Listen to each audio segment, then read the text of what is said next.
Hey everyone, thanks for tuning in. If you're new here, consider subscribing. It really helps keep these stories coming. And while you're here, let me know in the comments where you're listening from. Now, sit back, relax, and let's get into the story. It started like any other morning. The coffee maker whirred to life at 6 a.m. sharp, just like it had for the last 3 years. I shuffled into the kitchen in my robe and slippers, yawning, rubbing one eye, and flipping the switch on the toaster. My son's lunch was already prepped: PB&J, baby carrots, a juice box, and a sticker on the napkin. A little smiley face, just for him. His bus came at 7:15, and I had everything timed down to the minute. Everything was normal. Too normal. The first thing that felt off was the silence. Not the kind you get when the world is still asleep, but the kind that presses in on you, like something was holding its breath. I looked out the window above the sink. We live in a quiet neighborhood. Lots of trees, nice folks, dogs that bark a little too early. But that morning, nothing moved. No birds, no breeze. Even the neighborhood cat that liked to lounge on my car roof wasn't there. Then I noticed my phone hadn't dinged all morning. No texts, no alerts, not even a weather update. I picked it up and the signal bars were gone. No service, just the red emergency icon blinking softly in the corner. That was when the dread started. I tried turning on the TV. Nothing, just static. Every channel, even the kid ones. That same low hiss that made my spine twitch. I flicked the switch off and stood there, clutching the remote, trying to shake the feeling that the world was changing while I was still in my robe. At 7:05, I walked my son to the bus stop, like always. He held my hand the whole way, still half asleep, dragging his backpack behind him. But when we reached the corner, no other kids. No cars, no bus. Just the wind finally picking up and rustling the trees, like the world had remembered how to breathe again. I checked my watch, 7:17. Still no bus. I pulled out my phone again, no signal, tried calling the school, but the line wouldn't even ring. Then I saw someone. Down the road, maybe 5 houses away, a man stumbled into view. At first, I thought he might be injured. He was limping, his clothes torn, head tilted at an odd angle like his neck couldn't quite support it. I called out, "Hey, are you okay?" He didn't respond. He just kept stumbling forward, slowly but steadily. I remember holding my son's shoulder tightly, guiding him back, stepping between him and the man. As the stranger got closer, I saw his face, or what was left of it. Eyes glazed over, unfocused, skin pale and blotchy. His lips moved but made no sound. A thin trail of something dark dripped from his chin onto his shirt. I didn't wait to see more. We ran. Back to the house, slammed the door, locked it, bolted it, drew the curtains. I tried to stay calm, tried to explain it away. Maybe he was sick, maybe it was drugs. Maybe it was just some deranged stranger wandering the neighborhood. But deep down, I already knew. Something was very, very wrong. And this was just the beginning. I locked every door, every window, even the garage. My son asked why we ran. I told him it was just a sick man, but the lie tasted bitter. He's only 8. Too young to understand what I was starting to piece together. Too young to see the look in that man's eyes, or the lack of one. I gave him his tablet, told him to play something fun, something bright, and then I slipped into the hallway and grabbed the old battery-powered radio from the closet shelf. It hadn't been touched in years. I dusted it off, turned the dial, and listened. Static, more static. Then something. A voice broken, warped by interference, but it was a voice. "Repeat, stay indoors. Under no circumstances should you approach." I turned the dial again, trying to clear the signal. They may appear disoriented, hostile. Do not engage, shelter in place. Authorities are en route. Then the static returned, swallowing the voice like a wave. Shelter in place, authorities are en route. But no one had shown up, no police, no ambulance, no news crew, just that one thing, stumbling down the street like a puppet with cut strings. I checked outside again, peeking through the blinds. Now there were two of them. A woman had joined him, barefoot, hair matted. Blood, no, something dark, smeared across her shirt like finger paint. She moved the same way, limping, dragging, mouth slightly open like she was stuck mid-sentence. She followed the man in perfect silence, like they were being pulled by the same invisible thread. I started to panic. I checked the doors again, the windows, pulled the couch in front of the back door. I even barricaded the doggy door, even though we don't have a dog. Every survival movie I ever half-watched started screaming in my brain. Water, food, batteries. I grabbed whatever I could. Canned goods, crackers, the big flashlight from the laundry room, my husband's old tool set, a hammer, a wrench, whatever felt heavy in my hands. I don't remember breathing. My son peeked around the corner and asked if we were playing a game. I smiled and nodded, told him we were building a fort and needed to stay inside to win. His eyes lit up, and for a moment, I hated how good I'd gotten at lying. The power flickered at 8:41 a.m. Once, twice, then died. Everything went quiet again. The hum of the fridge vanished, the ceiling fan stilled. The house felt heavier, like silence had weight. I looked out again. More of them now. Maybe 6, 7. Roaming, wandering, like sleepwalkers trapped in a nightmare. They didn't knock, they didn't growl, they didn't speak.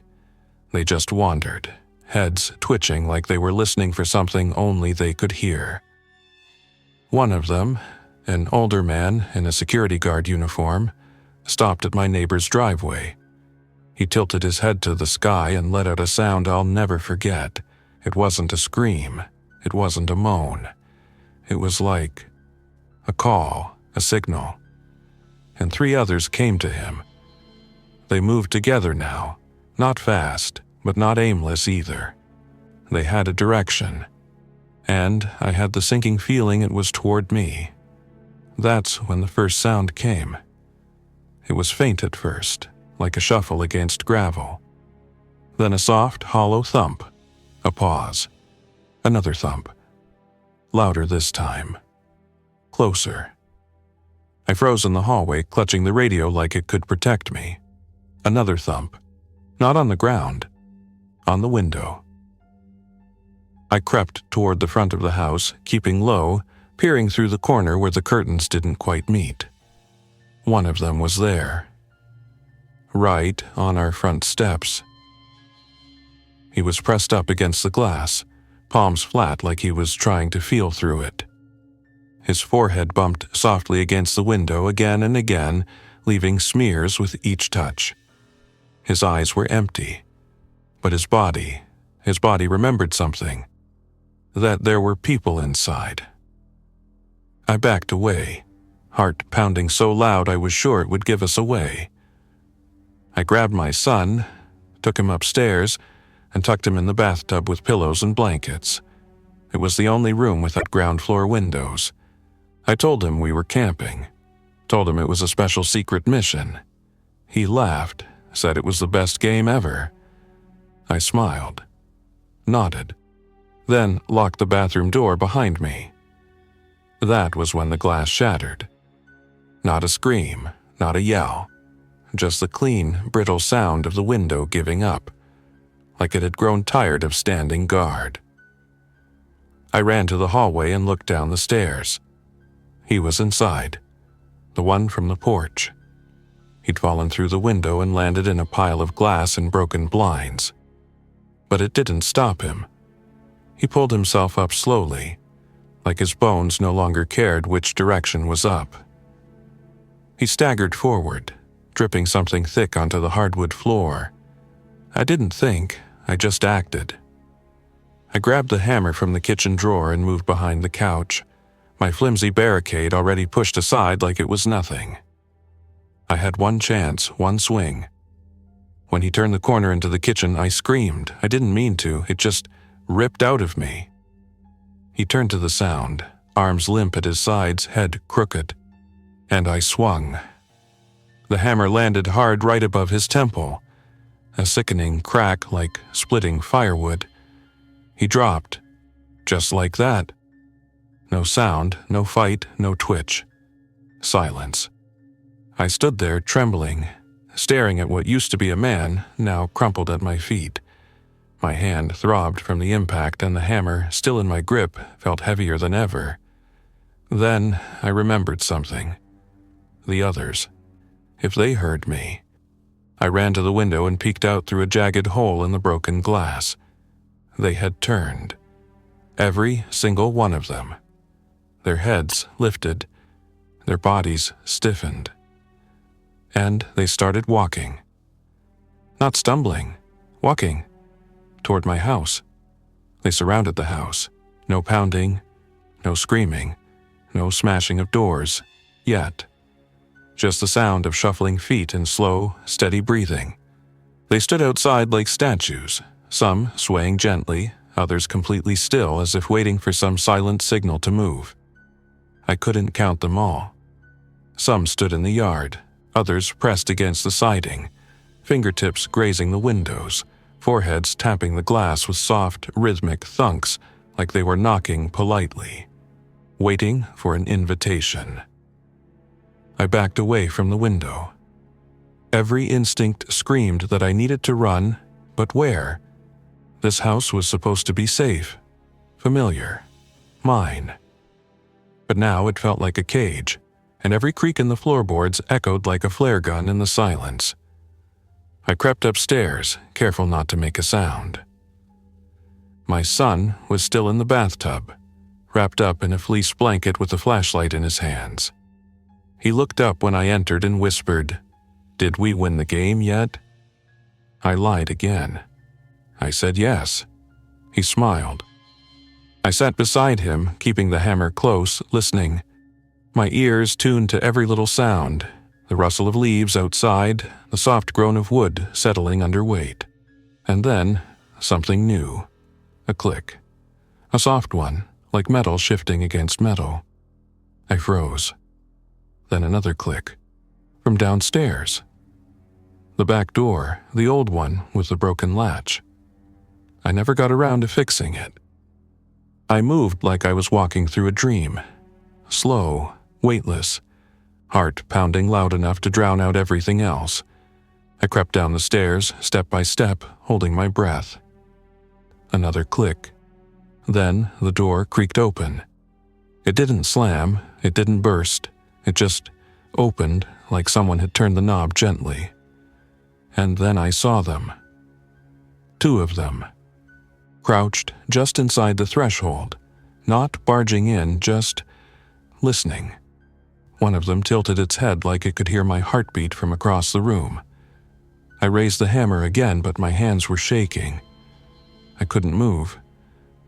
Then my son called for me. "Mom." The sound shattered the silence like glass. Their heads snapped toward the stairs. I didn't think I screamed, not words, just noise. Anything to draw them back to me. And it worked. They rushed forward. Not slow, not stumbling. They charged. I threw the lamp. It shattered, bought me half a second. I ran. Back upstairs, locked the bathroom door, shoved the hamper and the laundry basket against it. My son was crying now. I told him it was okay, that we were still playing, that we just had to hide a little longer. And then came the sound. Bang. A dull, heavy hit against the door. Then another, and another. The wood groaned under the pressure, hinges straining. There was no escape, nowhere to run. And I realized, in that moment, we were never supposed to survive this long. The door wouldn't last much longer. The banging had rhythm now. One of them hit with its shoulder again and again. Another scraped the door with its nails, slow and deliberate, like it was peeling the house open piece by piece. I could feel the vibrations through the tile floor. My son clutched my arm, shaking but silent. He knew now. This wasn't a game. I had to move. Staying meant dying. The bathroom had one tiny window, frosted, half stuck from years of humidity and bad hinges. I yanked at it once, twice. It groaned. Something in the frame cracked. I grabbed the plunger. Not elegant, but it worked. I jammed it under the edge and pulled hard until the window popped open with a shriek that made me wince. Outside, the roof over the back patio. A 6-foot drop, maybe less. Doable, but risky. Another slam against the door. The laundry basket shifted. No more time. I boosted my son up, lifting him through the narrow window. He squirmed, panicked, but he went. I told him to crawl onto the patio roof and stay low. Then I climbed up after him. Halfway through, the bathroom door split. A hand came through the crack. Then an arm. I didn't look back. I tumbled out, scraped my shoulder on the frame, landed hard on the roof tiles with a dull thud. The wind knocked out of me. Below us, the backyard. Overgrown, fenced in, but empty for now. I helped my son down the trellis, whispering the whole time, "Hold tight. One step at a time. You've got this." When he hit the grass, he ran behind the shed and crouched low. I followed. Behind us, inside the house, the door finally gave way. Glass shattered. Wood snapped. But we were outside, alive. For now. I peeked over the fence. The street looked different now. Deserted, no more neighbors, no kids, no cars. Just broken windows, scattered shoes, and a single overturned tricycle. The sky was a flat gray sheet overhead, no sun, no birds. I couldn't go back in the house. I knew that. It was theirs now. But I couldn't stay here either. We needed to move, find help, or at least find some place with real walls, real locks. I reached into the emergency bin under the shed. Old supplies, left over from the time the power went out for 3 days during a winter storm. Water bottles, trail mix, flashlight, a folding knife I barely remembered packing. I took it all. We slipped through the side gate, avoiding the street, cutting between yards. The back paths, the ones the kids used when they wanted to sneak around without parents seeing. My son knew them by heart. We didn't speak, just moved, house to house, window to window. Most were empty. Some weren't. And I learned quickly not to check twice. At 10:43 a.m., we reached the edge of the neighborhood. The last house on the block had a generator humming softly behind a tall wooden fence. A good sign someone was still inside. Maybe someone who could help. I crept up, knocked, waited. No answer. Knocked again, louder. Still nothing. Then a voice, sharp, firm. "Go away." I tried to explain. I had a child. We were unarmed, just needed shelter. "Don't care," the voice said. "No more room." And then silence. That was the moment I knew. No one was coming. No one was helping. It was just us now. I stopped hoping for rescue. The voice behind the fence never came back. The generator kept humming, but it might as well have been a brick wall. I didn't blame them. I wanted to, but I didn't. When the world turns upside down, survival becomes personal. I looked down at my son. His face was pale, his eyes wide but dry. No tears. He was watching me now, studying me, waiting for me to make the next move. like he already knew the rules had changed. I'd spent the first hours afraid, but now I was angry. Not just at them, the things outside, but at how small I'd let my world become. A house, a porch, a routine. Now there was no routine, only forward. I told my son we were heading to the high school. It was a long shot, but it was the only structure I could think of that might have supplies, maybe people, maybe shelter, and it was only 10 blocks away. 10 blocks. But in this new world, that might as well have been 10 miles through a minefield. We cut through alleys and empty backyards. Every sound made us freeze. Every gust of wind felt like a whisper at our backs. At 11:19, we saw one, middle of the street, just standing there, no twitch, no stumble, like it had forgotten what it was supposed to be doing. I held my son's hand and backed us slowly behind a hedge. Then it turned its head, just slightly, toward us. We didn't wait. We ran. Full sprint across the lawn through a broken gate, over the backyard of a house I didn't recognize. I heard it behind us, that low, dragging rhythm, picking up speed, getting sharper, faster. I didn't look, just ran. I shoved open a sliding door, slammed it shut behind us, locked it even though I wasn't sure locks mattered anymore, and pulled my son into the kitchen. He was crying now. Not loud, but I felt the shivers in his tiny shoulders. I hugged him close, counted out loud. 1, 2, 3. It calmed him. A little. And me too. The house was empty, but not untouched. A plate still sat on the table. A glass of juice half finished, a spoon on the floor. Something had happened here fast. Upstairs, I found a backpack. School-sized. I stuffed it with whatever we could carry: granola bars, more water, a first aid kit, a flashlight, extra socks. My son drew a smiley face on the notebook inside the bag. I didn't stop him. Sometimes normal keeps us sane. I found a metal bat in the garage. Not as heavy as the hammer, but cleaner, easier to swing. I gripped it once, tested the weight. It felt good. 11:47 a.m.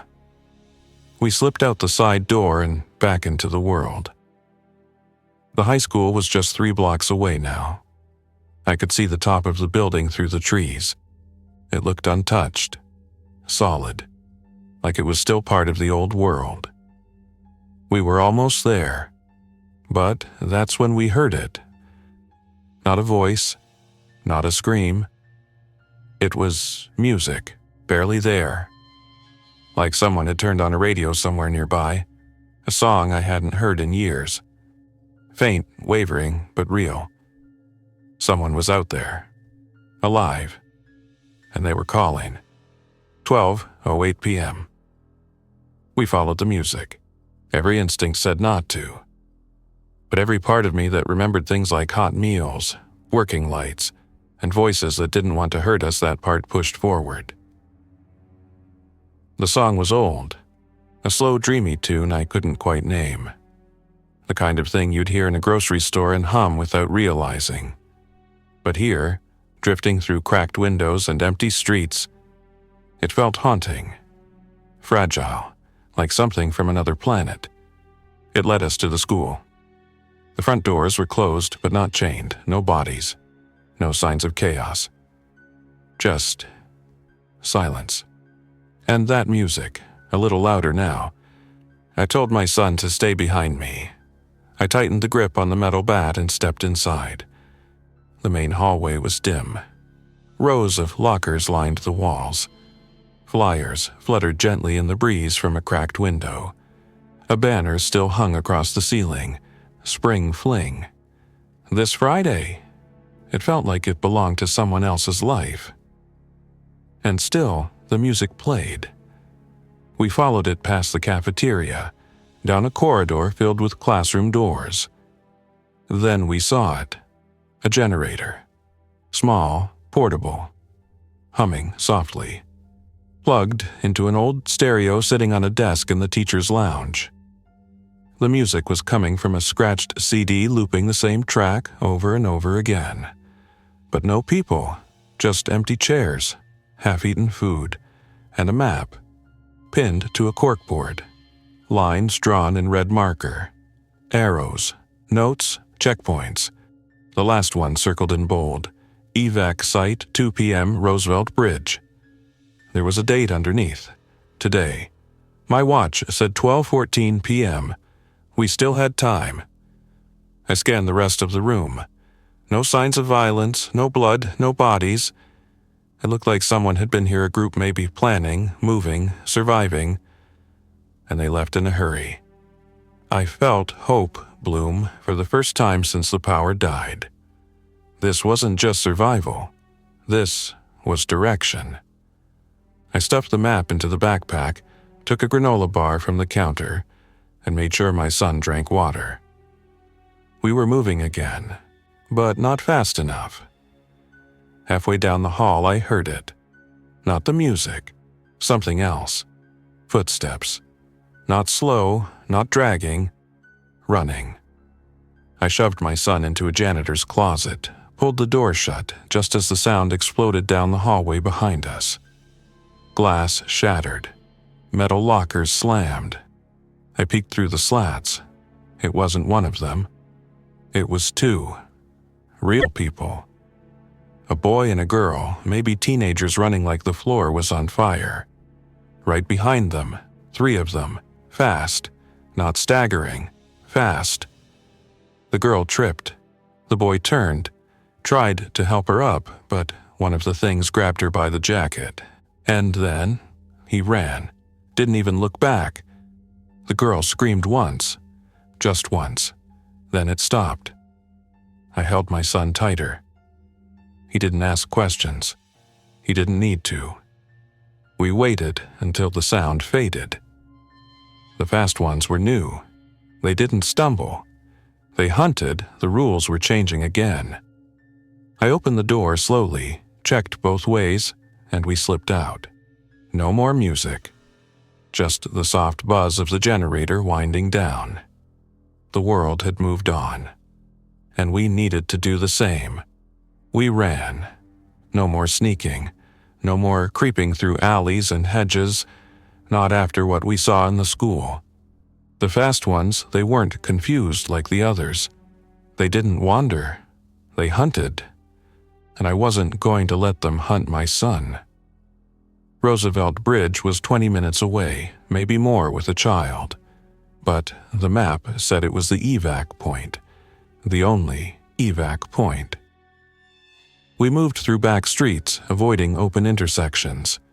The sound of the generator and the stereo still echoed in my head, now replaced by sirens in the far distance, or something that sounded like sirens. Too steady, too patterned. Like a signal, like bait. I shook the thought off. We had a destination now. That was more than we had an hour ago. 12:48 p.m. We saw smoke. A long black ribbon rising above the treetops just past the old overpass. There were others too. People, running. Some in groups, some alone. One man carried his dog. A woman pushed a grocery cart with a child inside, wrapped in a beach towel. We weren't the only ones left. It didn't make me feel better. It made everything feel real. The apocalypse wasn't some slow crawling nightmare anymore. It was sprinting now. And we were all running to the same finish line. The bridge. 12:54 p.m. We made it to the edge of the park that led to the bridge entrance. The trees were charred. Something had burned here maybe earlier this morning, maybe yesterday. Time didn't move normally anymore. A chain-link fence had been torn down. Beyond it, military trucks. Lights, barricades, people, real people. Men in dark uniforms waved survivors forward, checking bags, lifting kids into the backs of transport vehicles. A woman in scrubs handed out water bottles and wrapped a bandage around someone's leg. Relief slammed into me like a punch. We were going to make it. I picked up my son and ran. Tears blurred my eyes for the first time in hours. I saw the line. I saw the trucks. I saw one of them, right there, breaking from the trees at the far edge of the lot, then another, then more, and worse, the fast ones, like the ones from the school. Soldiers shouted, guns raised, orders barked, and chaos exploded. I ran harder. A flare lit up the sky. A horn sounded from the truck bed, screaming for evac. I was 10 feet away when the first shot fired. Someone grabbed my arm, a soldier. I screamed. He pulled me toward the truck, lifted my son inside, then me. The truck was full of people packed in tight. No one spoke, just wide eyes and white knuckles.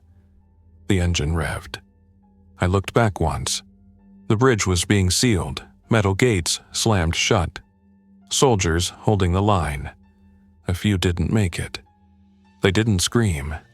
They just fought, until the gate closed them out. The truck pulled away, and the world behind us vanished in smoke. 1 p.m., exactly 12 hours since I poured my first cup of coffee. Since cartoons played on the living room TV. Since my biggest worry was laundry. 12 hours. That's all it took for the world to end. And for something new to begin. I looked down at my son. He'd fallen asleep, cheek pressed to my arm. I didn't know where we were going. Didn't know what came next. But I knew this. I wasn't just a stay-at-home mom anymore. I was a survivor. And I was ready for whatever came next. Thanks for listening. If you enjoyed this story, don't forget to like and subscribe. Your support keeps these creepypastas coming. Until next time, stay alert, stay safe, and never ignore the feeling that something is watching.